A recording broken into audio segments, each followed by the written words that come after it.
বল। Inter পাসের পরে আমার মেইন টার্গেট ছিল পাবলিক ইউনিভার্সিটিতে ভর্তি হওয়া। কোনো একটা তার মধ্যে একটা স্পেসিফিক ছিল। ঢাকা ইউনিভার্সিটি তো সবারই চয়েস থাকে, যারাই পাবলিকে পড়ে তাদের প্রথম চয়েস ঢাকা ইউনিভার্সিটি, আমারও ছিল। তার মধ্যে একটা সাবজেক্টও থাকে অবশ্যই, আমারও একটা সাবজেক্ট ছিল, যদিও সেটা নৃবিজ্ঞান না। কিন্তু পরবর্তীতে আরও মানে যেইটা চয়েস ছিল ফার্স্ট চয়েস ইউনিভার্সিটি, সেইটা তো হয় নাই, কিন্তু বাদ বাকি যেগুলোতে দিয়েছি সেগুলো হয়েছে। কিন্তু লাস্টে আমি জাহাঙ্গীরনগরেই ভর্তি হলাম, নৃবিজ্ঞান সাবজেক্ট এটাতেই ভর্তি হলাম। হওয়ার পরে যখন অনেকেই জানলো, আশেপাশে মানুষ নৃবিজ্ঞানে পড়ি, নৃবিজ্ঞান সম্পর্কে আমার আশেপাশে যারা আছে অনেক শিক্ষিত মানুষ, মানে কলেজের টিচার, তারাও নৃবিজ্ঞান সম্পর্কে মানে সেরকম জানে না। কেউ নৃবিজ্ঞানকে আর্কিওলজির সাথে গুলায় ফেলে। এই তো আর্কিওলজির সাথে গুলায় ফেলে অনেকে। হ্যাঁ, তারপরে কিন্তু ওই জাহাঙ্গীরনগরে আসার পরেও এই নৃবিজ্ঞান নিয়ে আমাদের ডিপার্টমেন্ট ছাড়া বাদ বাকি অনেক ডিপার্টমেন্টের ছেলে মেয়েদের কাছে শুনছি যে তুমি তো বোরখা পড়ো, তুমি নৃবিজ্ঞানে কীভাবে পড়ো? নৃবিজ্ঞানে তো এরকম না, নৃবিজ্ঞানে তো ওরা তো বাম, মানে ওরা তো সরি, ওরা তো এরকম পরে না ড্রেস, ওরা অনেক মডার্ন হবে, ওরা শর্ট পরবে, এরকম নামাজ কালাম পড়বে না, ধর্ম মানে ওরা মেইন কথা যে ধর্মকে গুরুত্বই দেয় না। কিন্তু মেইন কথা তো সেইটা না। আমাদের নৃবিজ্ঞানে ভর্তি হওয়ার পর যেটা প্রথমেই আমরা জানছি যে ধর্ম একটা কালচারের অংশ, এবং ধর্ম যার যার ধর্ম সে পালন করবে। আমরা এখানে সব ধর্মকে সমানভাবে গুরুত্ব দিই। এই তো তারপরে এখানে তোর মানে সমাজবিজ্ঞান অনুষদে যখন মেরিট আসলো, তোর সাবজেক্ট প্রেফারেন্স কিরকম ছিল? প্রথমে কি চয়েস দিছিস, তারপরে কিভাবে অ্যান্সার আসছে? প্রথমে তো ছিল, প্রথম চয়েসটা ছিল আমার ল দেয়া, কিন্তু আসে নাই। শেষে নৃবিজ্ঞান আসছে। নৃবিজ্ঞানে তখন তো নৃবিজ্ঞান আমার ওয়েডিং থেকে আসছে। আচ্ছা, আর এই যে বললি যে মানে ডিপার্টমেন্টের ব্যাপারে একটা প্রেডিকশন, নৃবিজ্ঞান কিরকম হইতে পারে বা নৃবিজ্ঞান নিয়ে আমার আগে কোনো ধারণা ছিল না, নৃবিজ্ঞানে ভর্তি হওয়ার পরেই আমার এই ধারণাটা আসছে। আচ্ছা, আর এরপরে ভর্তির পরে যখন মানে মানুষজনকে বলছিস যে আমি নৃবিজ্ঞানে ভর্তি হয়েছি, তো তখনকার ওই বললাম, আমার আশেপাশের লোকজন যারা আছে ওরা নৃবিজ্ঞান সম্পর্কে ওদের কোনো আইডিয়া নাই। আর্কিওলজি মনে করে যে আমি প্রত্নতত্ত্ব নিয়ে পড়ি, তাই ওদের কোনো ইয়ে নাই এ বিষয়ে। ওরা কেউ আমাকে কিছু বলে না, এই জাহাঙ্গীরনগরেই যা কিছু শুনছি এই আর কি। আচ্ছা, ঠিক আছে, ধন্যবাদ। বল। আচ্ছা, তোর অভিজ্ঞতাটা শুরু কর। আমার এডমিশন জার্নিটা বেসিক্যালি শুরু হয়েছে এইচএসসি পরীক্ষার পর। মানে এইচএসসিতে একটু একটু ছিল, কিন্তু এইচএসসি পরীক্ষার পর থেকেই মানে কোচিং করা বা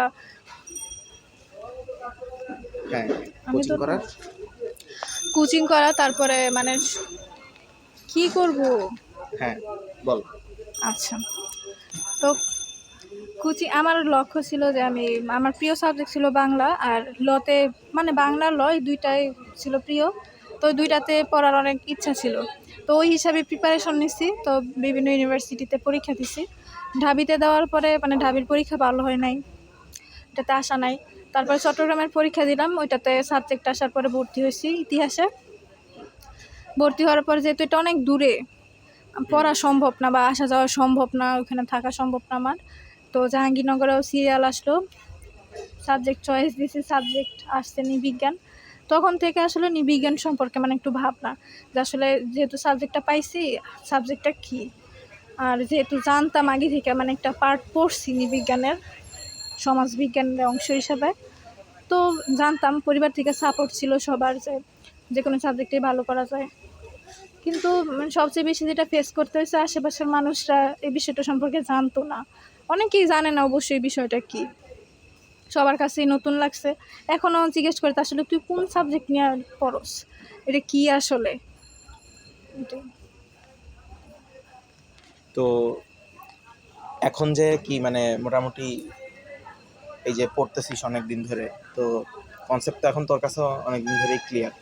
তো এখন কি মানে তোর পার্সপেক্টিভগুলো তো আস্তে আস্তে পাল্টাইছে, আর পারিপার্শ্বিকের সাপেক্ষেও জিনিসগুলো আস্তে আস্তে পরিবর্তন হয়েছে। হ্যাঁ, আগেও যখন আমার প্রশ্ন করতো যে আসলে নৃবিজ্ঞান কি, তখন আমি মানে নর্মাল একটা সংজ্ঞা দাঁড় করাইতাম যে নৃবিজ্ঞান হচ্ছে মানুষ নিয়ে গবেষণা করা। আর এখন যখন জিজ্ঞেস করে যে নৃবিজ্ঞান কি, তখন শুধু মানুষটা মানুষের সাথে জড়িত মানে যে সকল বিষয়গুলো নিয়ে গবেষণা করা হয় নৃবিজ্ঞানে, তো এখন তো এই বিষয়গুলো একটু মানে জানতে পারতেছি। আমি আমার আশেপাশের মানুষদেরকেও জানাইতে পারতেছি যে আসলে এটাতে কি করা হয়, কি হয় না হয় সব কিছু। বুঝছি, ঠিক আছে, ধন্যবাদ। আসসালামু আলাইকুম। আমি আপনার নৃবিজ্ঞান বিভাগে পড়তে আসার অভিজ্ঞতা সম্পর্কে কিছু প্রশ্ন করতে চাই, একটি সাক্ষাৎকারের মতো। আপনি যদি বলেন তাহলে শুরু করব। ওয়ালাইকুম আসসালাম। আমি নৃবিজ্ঞান বিভাগের ২য় বর্ষের একজন শিক্ষার্থী। ঠিক আছে, শুরু করা যাক। আচ্ছা, নৃবিজ্ঞান সম্পর্কে আপনি কিভাবে জেনেছেন?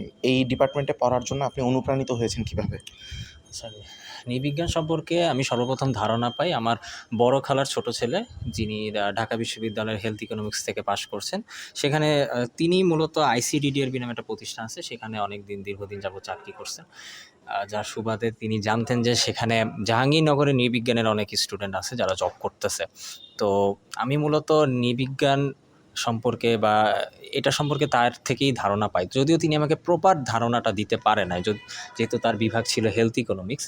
তো পরবর্তীতে বিশ্ববিদ্যালয়ে ভর্তি হওয়ার পরে, ক্লাস শুরু হওয়ার পরে আমাদের শিক্ষকরা, সিনিয়র ভাইরা, এদের থেকে মূলত নৃবিজ্ঞান সম্পর্কে আমার ধারণাটা হয়েছে। আচ্ছা, এই বিভাগে পড়তে আসার পর আপনার প্রথম কয়েক মাসের অভিজ্ঞতা কীরকম ছিল? প্রথম কয়েক মাসের অভিজ্ঞতা আছে আমার, স্কুল কলেজ দুইটাই আমার ঢাকাতে, আমার বাসাও ঢাকা হওয়ার কারণে আমার অতটা যাতায়াত কোনো সময় করা লাগে নাই। কিন্তু জাহাঙ্গীরনগর থেকে আমার বাসার দূরত্ব বেশ অনেক বেশি। তো প্রথম চ্যালেঞ্জ আমি যেটা বলবো যে ট্রান্সপোর্টেশন, ঢাকা থেকে প্রতিনিয়ত যাতায়াত করা। হলে থাকার আমার অভ্যাস কোনো কালই ছিল না এবং আমার বাসা থেকেও এটা সাপোর্ট করতেছিল না, যার কারণে আমি হলে সিট পর্যন্ত নিই না, আমি হলে থাকি না কোনো সময়। খাওয়া দাওয়া একটা সমস্যা হলে, যার কারণে আমি বাসা থেকেই যাতায়াত করছি। আর এছাড়া যেহেতু নৃবিজ্ঞান একেবারেই আমার জন্য নতুন ছিল, তাই পড়াশোনাটা ধরতে একাডেমিক্স বিষয় চ্যালেঞ্জের মুখোমুখি হয়েছি। যদিও প্রথম বর্ষের শেষে অনেক কিছুই বুঝতে পারছি, অনেক থিওরি, অনেক কনসেপ্টই আমার ক্লিয়ার হয়েছে। এতে আমাদের শিক্ষকরা অনেক বেশি সাহায্য করছে আমাকে, এই আর কি। আচ্ছা, এখন পর্যন্ত নৃবিজ্ঞানে পড়া কোন বিষয় বা কোন কোর্সটি আপনার সবচাইতে আকর্ষণীয় মনে হয়েছে? আচ্ছা, প্রথম বর্ষের কোর্সগুলো আমার কাছে সবথেকে বেশি আকর্ষণীয় মনে হয়েছে। যদি একদম স্পেসিফিকভাবে বলি তাহলে 103 আদার কালচার এই কোর্সটা সুমন স্যার নিয়ে, তো সুমন স্যার খুব ভালোভাবেই পড়াইছে। বইয়ের বুকিশ যে নলেজ, এটার বাহিরের সে বাস্তবমুখী জ্ঞান, এটার উপর বেশি জোর দিয়েছিলেন আমার যেটা মনে আছে। তার থেকে একটা বিষয় আমি শিখছিলাম, এখনও মনে আছে, সেটা হচ্ছে think out of the box. আমাদের যে গতানুগতিক চিন্তা ছিল সেটা তিনি একটু নাড়া দিছে, আমি বলবো। বক্সের বাহিরের বা গতানুগতিক চিন্তার বাহিরে চিন্তা করতে সে আমাদের শিখাইছিল। আচ্ছা, নৃবিজ্ঞান পড়তে গিয়ে আপনি কি ধরনের চ্যালেঞ্জের সম্মুখীন হয়েছেন বলে মনে করেন? চ্যালেঞ্জ অনেকগুলো চ্যালেঞ্জই আছে। যেমন যদি একদম প্রথম বর্ষ থেকে শুরু করি, প্রথম বর্ষে আসলাম, ক্লাস করলাম, তো তখন আমি যেটা বুঝতে পারলাম যে আমাদের বিশ্ববিদ্যালয়ের যে নৃবিজ্ঞান সেটা শুধু বুকিশ নলেজ, মানে ফিল্ড ওয়ার্কের উপর খুব বেশি এমফাসাইজ তারা করে না। এছাড়া অ্যানথ্রোপোলজির আরও অনেক সাবসেক্টর আছে, মেডিকেল অ্যানথ্রোপোলজি আছে, এই যে সাবসেক্টর এগুলোর উপরও আমাদের অত ফ্যাসিলিটি নাই। একটা নৃবিজ্ঞান বিভাগে যে ফ্যাসিলিটি বা রিসোর্সেস থাকার কথা সেই রিসোর্সেসগুলো নাই। আচ্ছা, এরপরে জুলাই আন্দোলনের কারণে বিশাল পড়াশোনার একটা গ্যাপ হয় আমাদের প্রথম বর্ষে, যার কারণে যা শিখছিলাম তা প্রায় অনেকখানি ভুলে গেছিলাম। পরবর্তীতে আমাদের এখানে সংসদ নির্বাচন হয়, এটা আমাদের জন্য অনেক বেশি হেল্পফুল ছিল। আমাদের কিছু দাবি আমরা সেই সংসদের মাধ্যমে তুলে ধরার চেষ্টা করছিলাম। এর পাশাপাশি আমি যদি বলি, শিক্ষকরাও যথেষ্ট আন্তরিক ছিল, সিনিয়র ভাইরা পুরা, তাদের থেকে অনেক সাহায্য পাইছি। চ্যালেঞ্জের বিষয়টা ছিল আমার ঢাকা থেকে যাতায়াত করাটা, এবং শুরুর দিকে একাডেমিক্স বিষয়গুলো বুঝতে আমার একটু কষ্ট হচ্ছিল। আচ্ছা, আপনি কি কখনো ফিল্ড ওয়ার্কে গিয়েছেন? আর যদি গিয়ে থাকেন তাহলে সেটার ক্ষেত্রে আপনার অভিজ্ঞতা কীরকম ছিল? ফিল্ড ওয়ার্কে প্রথম বর্ষের শেষের দিকে 103 কোর্সের জন্য আমাদের শিক্ষক সুমন স্যারের অধীনে আমরা শ্রীমঙ্গল গিয়েছিলাম। তো সেখানে আমরা মণিপুরি কমিউনিটিতে একটা ফিল্ড ওয়ার্ক করি, সেখানে তাদের কালচার সম্পর্কে জানার চেষ্টা করি। আসলে একদিনের ফিল্ড ওয়ার্কে যতটুকু জানা যায় ততটুকুই। ফিল্ড ওয়ার্ক প্রকৃতপক্ষে যেই ফিল্ড ওয়ার্ক সেটা আমরা করতে পারি নাই। ফিল্ড ওয়ার্ক একটা অবশ্যই ইন্ডিভিজুয়াল ওয়ার্ক, এটা আমরা কালেকটিভলি করছিলাম এবং যাই হোক, আমরা একটা স্লাইট নোশন আমাদের মধ্যে আসছে যে ফিল্ড ওয়ার্ক কী। এছাড়া আমাদের স্যার বুঝাইছেন যে ফিল্ড ওয়ার্ক করতে হলে মাসের পর মাস এক জায়গায় থাকা লাগে, কালচারটা বোঝা লাগে, ওই কালচারের সাথে মিশা লাগে। সেগুলা কোনো কিছুই করার সুযোগ এখন পর্যন্ত আমি পাই নাই। তবে আশা করব যে একটা প্রপার ফিল্ড ওয়ার্ক যাতে আমি নৃবিজ্ঞান বিভাগে থেকে করে তারপরে এখান থেকে যাতে যেতে পারি, এটাই আমার আশা। আচ্ছা, নৃবিজ্ঞান পড়ার অভিজ্ঞতা আপনার দৃষ্টিভঙ্গি ও চেতনাকে কিভাবে প্রভাবিত করেছে? আচ্ছা, সর্বপ্রথম আমি বলবো যে নৃবিজ্ঞানে পড়ার আগে আমি অনেক বেশি জাজমেন্টাল ছিলাম, মানুষকে অনেকভাবে জাজ করতাম। আমি যেটাকে রাইট মনে করতাম, ভাবতাম যে সেটাই রাইট হবে, আর অন্য যে পার্সপেক্টিভ থাকতে পারে, অন্য যে মতাদর্শ থাকতে পারে, সেই সম্পর্কে আমার খুব বেশি ধারণা ছিল না আর কি। এখানে পড়তে আসার পরে সর্বপ্রথম আমাদের শিক্ষকরা যেই বিষয়টা নাড়া দেয় সেটা হচ্ছে যে আমাদের অন্যের চশমা পড়তে হবে, অন্যের লেন্স পইরা তারপরে সমাজ সংস্কৃতিকে দেখতে হবে, তাহলেই প্রকৃত চিত্র আমরা বুঝতে পারবো। যেমন অনেক কিছু আমার কাছে যেগুলো নেগেটিভ মনে হতো বা পাশ্চাত্য সংস্কৃতি মনে হতো, হোয়াট এভার ইট ইজ, সেগুলো এখন আমি গতানুগতিক দৃষ্টিভঙ্গিতে আর দেখি না। এখন সবাইকে তার নিজস্ব পার্সপেক্টিভে, নিজস্ব কনটেক্সটে বোঝার চেষ্টা করি। সো আমি বলবো এখন পর্যন্ত আমার শেখার বা জানার সবথেকে বড় এটাই যে আমি এখন আর মানুষকে সেই আগের মতো জাজ করি না। আচ্ছা, ঠিক আছে, ধন্যবাদ আপনাকে। আসসালামু আলাইকুম, আমি আপনার নৃবিজ্ঞান বিভাগের পড়তে আসার অভিজ্ঞতার বিষয় সম্পর্কে কিছু প্রশ্ন করতে এসেছি। আপনি যদি অনুমতি দেন তাহলে আমি আপনাকে কিছু প্রশ্ন জিজ্ঞেস করব, একটি সাক্ষাৎকারের মতো। আমি মহিমা আক্তার, নৃবিজ্ঞান বিভাগের 2য় বর্ষের শিক্ষার্থী। আচ্ছা, আমি সরাসরি তাহলে প্রশ্নেই যাই। আপনার ক্ষেত্রে আমি প্রথম প্রশ্নটি করতে চাচ্ছি যে নৃবিজ্ঞান সম্পর্কে আপনি কিভাবে জানলেন? এই ডিপার্টমেন্টে পড়ার জন্য আপনি কিভাবে অনুপ্রাণিত হয়েছেন? আচ্ছা, আমি মানে এইচএসসি লেভেলে আমি মানবিকে ছিলাম, তো মানবিকে সমাজবিজ্ঞান বিভাগে আমি আসলে মানে ইন্ট্রোডাকশন হিসাবে নৃবিজ্ঞান সাবজেক্টটা সম্পর্কে ধারণা নিয়েছিলাম। তো সেখানে আমি সাবজেক্টটা সম্পর্কে জানি প্রথম। আর অনুপ্রাণিত হয়েছিলাম আমার মানে সিনিয়র এক আপু ছিল 42তম আবর্তনে, তো উনি অনুপ্রাণিত করছিল এই বিষয়টা সম্পর্কে। আচ্ছা, আপনি তাহলে বিভাগে আসার পূর্বেই কিছু বিষয় সম্পর্কে জেনেই এসেছিলেন? হ্যাঁ।